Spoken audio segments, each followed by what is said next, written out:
Good morning, welcome back to my channel GS world group संदेश।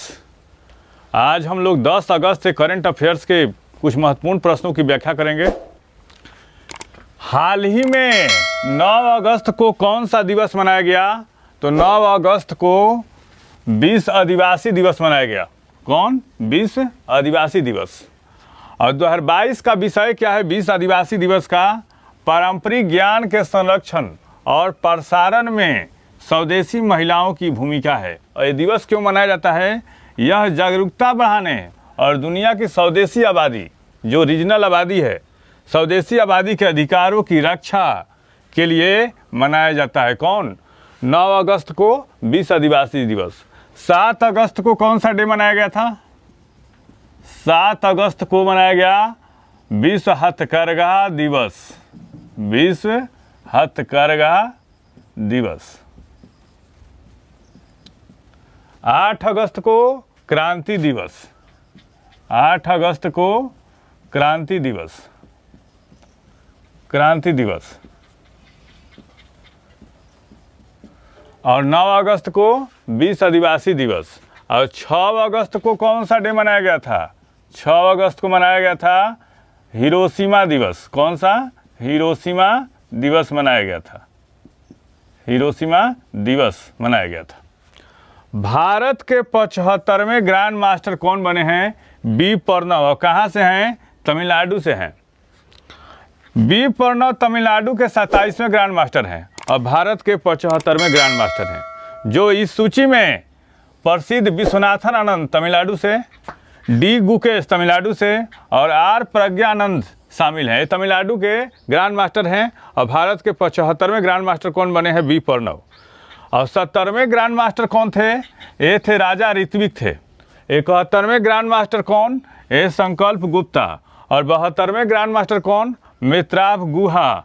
और 73वें grand master Bharat Subramaniam थे। और 74वें ग्रैंड मास्टर राहुल श्रीवास्तव। और ग्रैंड मास्टर दिया कैसे जाता है? ग्रैंड मास्टर का ग्रैंड मास्टर कैसे दिए, किसको दिया जाता है? जिसका 2500 येलो रेटिंग पार हो जाता है। जिसका 2500 येलो रेटिंग पार हो जाता है उसको क्या किया जाता है? उसको पार हो जाता है, उसको ग्रैंड मास्टर का खिताब दिया जाता है। उसको ग्रैंड मास्टर का खिताब दिया जाता है। ग्रैंड मास्टर का खिताब दिया जाता है। तो 75वें ग्रैंड मास्टर बी प्रणव। और शतरंज को रेगुलेट करने वाली संस्था कौन है? शतरंज को रेगुलेट करने वाली संस्था, रेगुलेट करने वाली संस्था कौन है? संस्था ये है कौन? फीडे है। और फीडे की स्थापना कब हुई थी? 1904 में हुई थी। हाल ही में ब्रज प्रहार युद्धाभ्यास भारत और किस देश के बीच शुरू हुआ है? अमेरिका। इस युद्धाभ्यास का आयोजन कहाँ किया जाएगा? हिमाचल प्रदेश के बकलो। कहाँ? हिमाचल प्रदेश के बकलो में स्पेशल फोर्सेज ट्रेनिंग स्कूल में हो रहा है और इसका 13वां संस्करण है। हाल ही में कौन कौन से युद्धाभ्यास हुए? अल नजा भारत और ओमान के बीच में।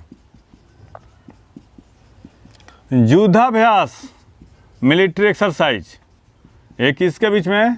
भारत और अमेरिका के बीच में। भारत और अमेरिका के बीच में। बिम्बेक्स एक्सरसाइज हाल में शुरू हुआ। बिम्बेक्स ये किसके बीच? ये भारत और वियतनाम के बीच में। भारत और वियतनाम के बीच में। किसके बीच? भारत और वियतनाम के बीच में। परवाज योजना किस राज्य या यूटी ने शुरू किया है? तो J&K ने। अब यह है क्या? यह एक बाजार लिंकेज योजना है। और परवाज को एयर कार्गो के माध्यम से जम्मू एवं कश्मीर में उगाए जाने वाले फलों और सब्जियों के शिपमेंट के लिए मार्केट लिंकेज सपोर्ट बनाने के लिए लॉन्च किया गया है।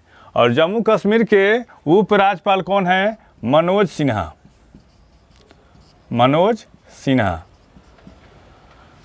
और जम्मू कश्मीर का भारत का पहला दूध गांव जो है, यानी जम्मू कश्मीर में है कौन? जेरी गांव। कौन? जेरी गांव है। पंपोर सिटी कहें, सेफ्रॉन सिटी कहाँ है?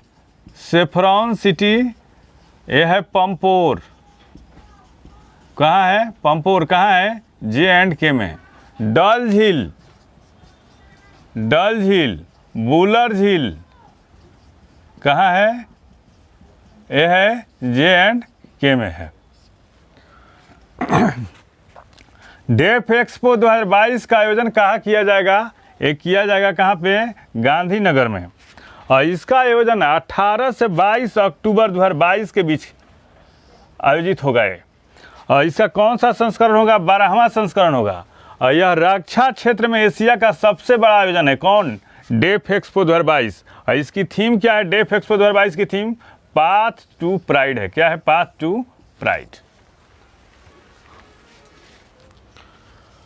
10 अगस्त को कौन सा डे मनाया जाता है? विश्व जैव ईंधन दिवस। कौन? जैव ईंधन दिवस के अवसर पर PM Narendra Modi 2G ethanol संयंत्र का उद्घाटन कहाँ करेंगे? पानीपत। और पानीपत है कहाँ? हरियाणा में। और पानीपत को क्या कहता है? बुनकरों का शहर कहा जाता है।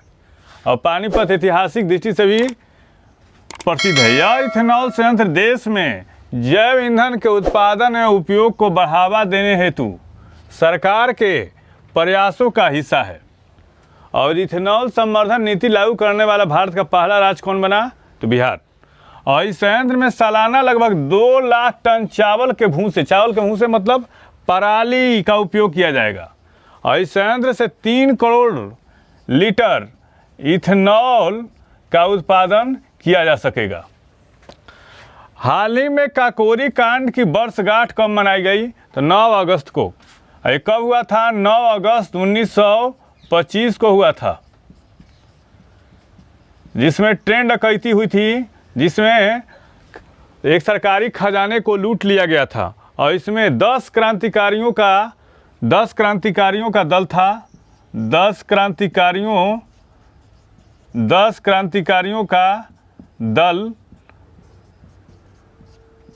ने इस काकोरी कांड को अंजाम दिया था। इसमें महत्वपूर्ण क्रांतिकारी कौन कौन थे?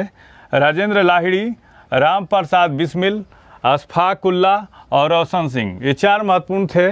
राजेंद्र लाहिड़ी को गोंडा जेल में फांसी दी गई और राम प्रसाद बिस्मिल को गोरखपुर में फांसी दी गई थी। और स्वतंत्रता संघर्ष के लिए पहला ऐसा मुसलमान था जो फांसी पर चढ़ा, वो कौन था? अशफाक उल्लाह। और रोशन सिंह को भी फांसी दी गई थी। नागासाकी दिवस की कौन सी वर्षगांठ मनाई गई? तो 77वीं वर्षगांठ मनाई गई। 77वीं वर्षगांठ मनाई गई। और किस जहाज़ से बम गिराया गया था? एनोला गेट जहाज़ से बम गिराया गया था। और कौन सा बम गिराया गया था? तो फैटमैन बम गिराया गया था। और हिरोशिमा पे कौन सा बम गिराया गया था? हिरोशिमा पे लिटिल बॉय बम गिराया गया था। लिटिल बॉय बम गिराया गया था। और इसके बाद क्या हुआ? 70,000 लोग मारे गए थे। तत्कालिक 70,000 लोग मारे गए थे। बाद में बहुत सारा इससे जो जिंदा रहे प्रभावित भी हुए थे इससे। उसके बाद जापान ने आत्मसमर्पण कर दिया था। नेशनल स्पोर्ट्स क्लाइंबिंग की मेजबानी कौन सा राज्य करेगा? तो ये करेगा कौन? उत्तराखंड करेगा। कौन? उत्तराखंड। केंद्र सरकार द्वारा सब्जी की खेती के लिए उत्कृष्टता केंद्र कहाँ स्थापित करेगी? ये चंदौली है। चंदौली कहाँ? यूपी में। और इस सब्जी की खेती के लिए उत्कृष्टता केंद्र केंद्र सरकार 13.6 करोड़ निवेश करेगी। और चंदौली जिले को पूर्वी उत्तर प्रदेश के चावल के कटोरे के रूप में जाना जाता है। भारतीय ड्रोन संघ DFI और आर्मी डिजाइन ब्यूरो ने कौन सा कार्यक्रम लॉन्च किया है? ड्रोन-ए-थॉन। और इस कार्यक्रम के तहत उच्च ऊंचाई वाले परिचालन क्षेत्रों में उच्च प्रभाव वाले ड्रोन समाधान विकसित किए जाएंगे। इस कार्यक्रम के तहत इस चैनल के माध्यम से सभी विषयों का तथ्यपरक विश्लेषण किया जा रहा है।